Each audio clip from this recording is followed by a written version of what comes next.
Sumit Sau Beleghata main road এলাকার বাসিন্দা। বাড়ির কাছেই সেলস ট্যাক্সের অফিস। পরিবারের দাবি, প্রতি শনি ও রবিবার সেলস ট্যাক্সের অফিস ছুটি থাকায় বিকেলে বন্ধুদের সঙ্গে ওই ক্যাম্পাসের মধ্যে খেলতে যেত সুমিত।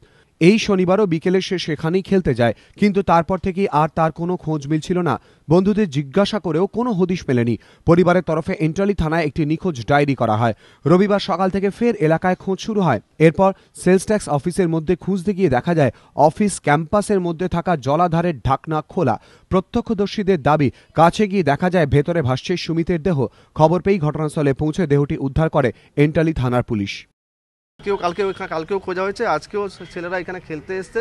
তারপরে কি মনে হলো যে ওরা দেখবে এখানে একবার দেখি, তারপরে দেখবি একজন পড়ে আছে কোনখানে, এই জায়গাটা মানে একজন পড়ে আছে। তারপরে আবার খুলে দেখলো ওরা, হ্যাঁ, যে একজন পড়ে আছে, হ্যাঁ খোলাই ছিল, ওরা দেখলো একজন পড়ে আছে। তারপরে পুলিশে খবর দেয়, তাতে পুলিশ আসে, তারপরে এগুলো হয়।